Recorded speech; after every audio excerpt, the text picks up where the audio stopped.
Into boarding में आपका हार्दिक स्वागत है। मेरा नाम है निशा और आज का हमारा एपिसोड होने वाला है B2B 004।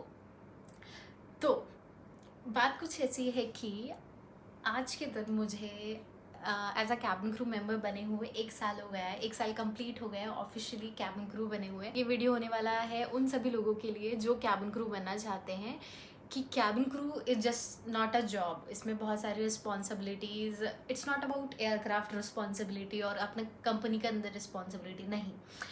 इसमें बहुत सारी रिस्पॉन्सिबिलिटी आपके अंदर खुद आ जाती हैं। मतलब बहुत सारे चेंजेस होते हैं, आप एज अ पर्सन चेंज हो जाते हैं जब आप एविएशन को ज्वाइन करते हैं। क्योंकि मैंने ग्राउंड पे भी काम किया है तो, और मैंने एयरक्राफ्ट इन फ्लाइट सर्विसेज के भी अंदर मैं भी काम कर रही हूँ। तो बहुत सारे चेंजेस आए हैं जो मैंने थ्रू आउट द ईयर अपने अंदर देखे हैं। तो आपको पता चलेगा कि थोड़े बहुत चैलेंजेस हैं जो आप ओवरकम कर सकते हैं। तो ये वीडियो उसके बारे में ही होने वाला है। वीडियो को जूम करते हुए मैं आपके इसके बारे में बताना चाहती हूँ। एक चीज़ मैं बोलना चाहती हूँ कि जैसे कि आप अपना रेज्यूमे बनाते हैं तो आप अपने रेज्यूमे में लिखते हैं, ठीक है, उसमें स्किल्स लिखी होती हैं। तो स्किल्स में आप लिखते हैं कि अडेप्टेबल, ठीक है, रिस्पॉन्सिबल, ठीक है, एंड हार्ड वर्किंग, ठीक है, तीसरा। तो अगर आपने ये 3 चीज़ें लिखी हैं और आपने बस लिख दी कि ठीक है हाँ यार ये तो स्किल्स होनी चाहिए ना कैबिन क्रू बनने के लिए या फिर एविएशन में को ज्वाइन करने के लिए, क्या आप कोई भी जॉब ले लो यार, ठीक है, उसको ये 3 चीज़ें तो मेन होनी चाहिए आपकी स्किल्स के अंदर। तो मैं आपको बता दूँ, अगर आपके अंदर ये 3 चीज़ें नहीं भी है ना तो भी आप बन जाएंगे, और बनने के बाद ये आपके अंदर ऑटोमेटिकली आ जाएंगी। वो कैसे? पहली चीज़ अडेप्टेबल। तो हुआ ये कि मैं हूँ नॉर्थ साइड से और हमारी जो कंपनी के मोस्टली बेसिस हैं। बेसिस क्या होता है? बेस एक जगह होती है जहाँ पर रिक्वायरमेंट होती है क्रू की। तो कंपनी आपको उस जगह पर ही भेजती है ताकि आपकी जितनी भी फ्लाइट्स होंगी आप वहाँ से ऑपरेट करेंगे एंड देन फिर उसके बाद आप वहीं रहेंगे। तो ये होती है बेस। तो मैं हूँ नॉर्थ साइड से और मुझे भेज दिया साउथ साइड पे। भेज क्या दिया, रिक्वायरमेंट साउथ साइड पे थी तो मैंने अपने तरफ से एक साउथ का बेस चूज़ किया एंड देन उसके बाद मैं साउथ साइड में आ गई। तो आप समझ रहे हैं कि एक छोले भटूरे खाने वाली लड़की इडली डोसा सांभर खाएगी। अब मैं ये नहीं बोल रही मुझे पसंद नहीं इडली डोसा सांभर, बट मुझे छोले भटूरे भी खाने हैं, ठीक है। तो मैं साउथ बेस पे आ गई, ठीक है। तो सबसे पहला जो मैंने चैलेंज यहाँ पे आके फेस किया वो था वेदर। क्योंकि अगर आप दिल्ली का वेदर देखेंगे तो इट इज़ फाइन, गर्मी है कोई बात नहीं, सब चीज़ें पॉल्यूशन एंड एवरीथिंग बोल दो आप, कोई बात नहीं। लेकिन अगर फिर मैंने यहाँ पे चूज़ किया चेन्नई एंड देन फिर यहाँ का वेदर जो है वो अच्छा है, ठीक है जी, बट यहाँ पे ह्यूमिडिटी बहुत ज़्यादा है एज़ कम्पेयर टू दिल्ली। तो अब ह्यूमिडिटी ज़्यादा है तो मैंने इनिशियली, मेरे को बहुत ज़्यादा प्यास लगती थी या मुझे बहुत ज़्यादा गर्मी लग रही है एकदम से, बिना एसी के रहा ही नहीं जा रहा है, ठीक है, बिजली का बिल आ रहा है, आने दो कोई बात नहीं, लेकिन एसी चलाना है क्योंकि तबीयत ख़राब हो जाती है। एंड देन फिर उसके बाद आप इस चीज़ को आके अडाप्ट कर लेते हो। तो इट्स नॉट लाइक कि हाँ आपके जो कैबिन क्रू हैं, आपके जो कलीग्स हैं, आप उनके साथ ही अडाप्ट करने, नहीं, आप सब चीज़ों के साथ अडाप्ट करेंगे। आप डिफरेंट नेचर के साथ, डिफरेंट कल्चर के साथ, ठीक है, डिफरेंट स्टेट के साथ, डिफरेंट वेदर के साथ, सब चीज़ों के साथ आपकी अडाप्टेबिलिटी अपने आप बढ़ जाएगी। आप जिन लोगों के साथ रहेंगे यहाँ पर, अगर आप शेयरिंग में रहना चाहते हैं किसी के साथ, ठीक है, ताकि आपका खर्चा कम हो, आपको रेंट हाफ में पे करना हो, आपका इलेक्ट्रिसिटी बिल हाफ में हो जाए, तो आप हो सकता है किसी के साथ रहें। तो उस इंसान के साथ भी, उसके जो लाइफस्टाइल है उसके साथ भी आपको अडाप्ट होना है, ठीक है। एंड देन उसके बाद अगर आप अकेले रहना पसंद करते हैं, वेल एंड गुड, अकेले रहो, कोई बात नहीं, अपना अलग पीस है उसका, लेकिन थोड़ी लोनलीनेस भी होती है कि हाँ आप अकेले हैं एंड देन फिर आपको किसी से बात करनी है, तो ठीक है आप फ़ोन पे बात कर सकते हो, कोई फैमिली मेम्बर आ गया रह रहे हैं आपके साथ, ये सब चीज़ें हैं। बाकी मैं बताना चाहती हूँ कि जिन लोगों को खाना नहीं बनाना आता है वो खाना बनाना सीख लो। मतलब लाइफ का कोई ना कोई एक ऐसा स्टेज आएगा ही आएगा जब आपको खुद से खाना बना के खाना होगा। आपकी मम्मी आपके लिए खाना नहीं बनाएंगी, आपकी बहनें आपके लिए खाना नहीं बनाएंगी, आपको कभी ना कभी आके खुद खाना बनाना ही होगा, चाहे आपका मन करे कि ना करे, क्योंकि भूख तो लगती है सबको। तो आप अपना खाना खुद बनाएंगे एंड देन फिर उसके बाद अगर आपको फ़्लाइट के लिए जाना है, तो अगर आपके घर वाले नहीं हैं, आपके साथ नहीं रह रहे हैं, दूसरी जगह पे आके रह रहे हैं, तो आपको आपका अलार्म लगाना है और अलार्म बंद नहीं करना है, अलार्म बजते ही उस पर उठना है, तैयार होकर अपनी फ़्लाइट पर जाना है, उसको ऑपरेट करना है, ठीक है। उससे पहले अपने डॉक्यूमेंट्स चेक करने हैं, ठीक है, आपके पास सारे डॉक्यूमेंट्स हैं, आपके पास अपना कंपनी आईडी है, आपके पास एयरपोर्ट एंट्री पास है, वो सारी चीज़ें चेक करके अपना बैग लगाना है। फिर फ्लाइट के अंदर क्या खाना है, अगर आप घर से खाना बना के लेके जा रहे हैं तो खाना बनाना है पहले, फिर तैयार होके मेकअप करके, चाहे वो 3 बजे की फ़्लाइट हो, चाहे वो सुबह 4 बजे की फ़्लाइट हो, उठना है, अलार्म पे उठना है, फिर तैयार होके जाना है, स्माइलिंग फेस के साथ सब लोगों को वेलकम करना है, एंड देन फ़्लाइट ऑपरेट करना है। तो वो हो सकता है फ़्लाइट आपका 2 घंटे का हो, आप वापस उस डेस्टिनेशन से वापस आ जाओ, या फिर आपका 4 घंटे का फ़्लाइट हो, फिर आप उस डेस्टिनेशन पे जाके रुक रहे हो, फिर वहाँ से आके अगले दिन रुकने के बाद ऑपरेट करके आ रहे हो। तो सब चीज़ें आपको मैनेज करनी होती है, आपको सब चीज़ों से अडेप्ट करना होता है। भले ही आपको वो 2 बजे का फ़्लाइट मिला है, तो अडेप्टेबिलिटी अगर आपके अंदर नहीं भी है तो वो आ जाएगी, प्लस पॉइंट। दूसरी चीज़ मैंने अपने अंदर जो चेंजेस देखे वो थी ओवरकमिंग होम सिकनेस। ओवरकमिंग तो नहीं है, बट हाँ ठीक है, अब मैं यूज़ टू इट हो गई हूँ कि हाँ, अब फॉर एग्ज़ाम्पल मुझे याद है कि जब मैं अपना फ़्लाइट पकड़ के आ रही थी बेस ट्रांसफ़र के लिए, तो मेरे पास मेरा बहुत सारा सामान था कि हाँ 40 किलो 50 किलो लेके जा रहे हैं, ठीक है, अब वहाँ पे रहेंगे तो सामान भी लेके जाना है सारा। तो मैं सामान लेके आ गई, मैं घर से बाहर निकली तो मैं बहुत ही ज़्यादा एक्साइटेड कि लाइक अब तो अकेले रहेंगे, अकेले खाना पीना बनाएंगे, अपनी मर्ज़ी से उठेंगे, ये करेंगे वो करेंगे।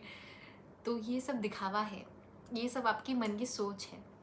एक सबसे ज़्यादा अच्छी चीज़ जो मेरे कैबिन क्रू बनने के बाद मुझे लगी वर्क प्लेस पे, कि जैसे आज मैंने एक फ़्लाइट ऑपरेट किया, एक सोलानी नाम की एक क्रू थी, उसमें डिफरेंट नाम की एक क्रू थी। उन लोगों के साथ बहुत अच्छे से बातचीत की, काम किया, उससे मिले जुले, सब चीज़ें हो गई। मैं उसको नहीं जानती हूँ अभी तक, बट मैंने उसके साथ काम किया, देन मुझे पता चला। फिर अगले दिन मैं एक दूसरी फ़्लाइट ऑपरेट कर रही हूँ, उसमें मेरे पास एक डिफरेंट क्रू है। मतलब हम जैसे मेरी एयरक्राफ्ट में हम 4 क्रू होते हैं, तो एक मैं हूँ और बाकी 3 अलग क्रू हैं। तो जो पहले वाली क्रू थी वो अलग थी, एंड देन फिर आप जब सेकंड डे पे जब आप ऑपरेट कर रहे हो तो वो 3 डिफरेंट अलग क्रू है। तो आप रोज़ रोज़ फ़्लाइट करेंगे, ठीक है, आप जब जब फ़्लाइट करेंगे आपको डिफरेंट सेट ऑफ क्रू मिलेगा, डिफरेंट लोग मिलेंगे, डिफरेंट लोगों से बातें होंगी। कुछ का नेचर आपको पसंद आएगा, कुछ का नेचर शायद आपको पसंद ना आए, कुछ कॉन्फ्लिक्ट हो बीच में, बट आपको सभी चीज़ों को मैनेज करना होता है उस टाइम पे। आपको उस टाइम पे जो पैसेंजर्स हैं उनको भी ग्रीट करना है, ठीक है, उनको भी उनके लिए भी सर्विस करना है, उनकी सेफ्टी को भी देखना है, एंड देन उसके अलावा आपको जो अपना कलीग है, आपका जो अदर सेट ऑफ क्रू है, आप जिस क्रू के साथ काम कर रहे हैं, आपको उसका नेचर भी समझना है, उसके साथ भी अच्छे से बिहेव करना है, एक अच्छी सी बॉन्डिंग बनानी है, या फिर आपकी बॉन्डिंग बन जाती है। आई एम टेलिंग यू कि बहुत सारा मुझे ऐसा अभी तक क्रू मिला है कि जिन लोगों के साथ मेरी अच्छी चीज़ बनी है, हमने नंबर शेयर करा है, देन फिर हम घूमने जा रहे हैं, या ये सब चीज़ें नेचुरली हो जाती है। It is a perk of cabin crew. आपको डिफरेंट एज ग्रुप में मिलता है अपने काम में। मतलब कुछ लोग हो सकते हैं आपसे एज में छोटे हो, कुछ लोग बड़े हो सकते हैं। तो मोस्टली जो हमारे सीनियर कैबिन क्रूज होते हैं वो हमसे एज में बड़े होते हैं, तो उन लोगों से बहुत ज़्यादा चीज़ें सीखने को मिलती हैं। वो एज अ वर्क प्लेस पे भी बहुत सारी चीज़ें सिखाते हैं कि हाँ, अगर सेफ्टी रिलेटेड कोई प्रोसीजर है तो अच्छे से पता होना चाहिए, ठीक है, कुछ नहीं पता होता तो हम उनसे पूछ सकते हैं, वो हमको अच्छे से चीज़ें बताते हैं, एंड देन फिर उसके बाद वो हमें लाइफ के बारे में भी बताते हैं कि हाँ, कि आपको कैसे अडाप्ट करना है, ठीक है, खुद से चीज़ें मैनेज कैसे करनी है। तो इस चीज़ में भी काफ़ी ज़्यादा आपको साथ मिलता है। मतलब आप अपनी फैमिली से दूर रह रहे हो, बट देन उसके बाद भी आपको एक अलग फैमिली मिलती है जिसमें वो लोग आपकी हेल्प करते हैं चीज़ों को लेके। हो सकता है कि आप फ्लाइट कर रहे हो, ठीक है, कोई पैसेंजर है वो गुस्सा हो गया किसी चीज़ को लेके, उसकी अपनी कुछ चीज़ उसको नहीं पसंद आई, ठीक है, कुछ अग्रेसिव हो गई कोई पैसेंजर, तो उस टाइम पे उस इंसान के साथ कैसे डील करना है। हो सकता है आप सुबह 3 बजे फ़्लाइट के लिए उठ के आओ, एंड देन 4 बजे आपका फ़्लाइट टेक ऑफ कर रहा है, उस टाइम पे किसी पैसेंजर ने आपको गुस्सा कर दिया, आप पे चिल्ला दिया। तो ऐसे इंसिडेंट होते रहते हैं, नॉर्मल चीज़ है एविएशन के अंदर, मैं बोलूँगी, क्योंकि ग्राउंड पे भी होता था ऐसा। तो उस चीज़ में आपको अपने आप को एकदम से पेशेंस आपके अंदर बिल्ड होने चाहिए। आपको उस सामने वाले बंदे की बात अच्छे से सुननी है, एंड देन अगर आप किसी इंसान की बात सुनोगे ना तो उसका आधा गुस्सा वहीं पे ख़त्म हो जाएगा, ठीक है। तो ये सब चीज़ें भी हमको ट्रेनिंग के टाइम पे सिखाते हैं, ठीक है, उसको फिर सॉल्यूशन भी प्रोवाइड करना है। ठीक है, तो ये सब चीज़ें भी हैं जो मुझे एक्सपीरियंस हुई कैबिन क्रू बनने के बाद। और मैं क्या बता सकती हूँ आपको, और आई एम स्टिल लर्निंग। मैं ऐसा नहीं बोलूँगी कि हाँ ठीक है, इट जस्ट कि मैंने आपके साथ एक्सपीरियंस शेयर किया, मुझे अभी तक जो जो चीज़ें फ़ील हुई हैं। और भी बहुत सारी चीज़ें हैं, डिफरेंट डेस्टिनेशन है जहाँ पे मुझे घूमने जाना है, ठीक है। अभी वो मुझे फ़्लाइट्स मिलेंगी, ठीक है, वो सब चीज़ें, या मैं खुद से फ़्लाइट करके जाऊँगी स्टाफ ट्रैवल पे। तो डिफरेंट जगहों पे घूमने के लिए मिलता है। So being a cabin crew is very different, ठीक है। ये 9 to 5 बोलते हैं कि ना, एविएशन इज़ नॉट 9 to 5, तो इसका मतलब बिल्कुल सही है। 9 to 5 में आपको नहीं बुलाया जाएगा, आपको रात में बुलाया जाएगा, दोपहर में कभी भी आपका रोस्टर रिलीज़ हो जाएगा, उससे पहले आपको फ़्लाइट्स जाके करनी होती है। नए पैसेंजर्स होंगे, उनके साथ भी एक अलग मेमोरी होती है।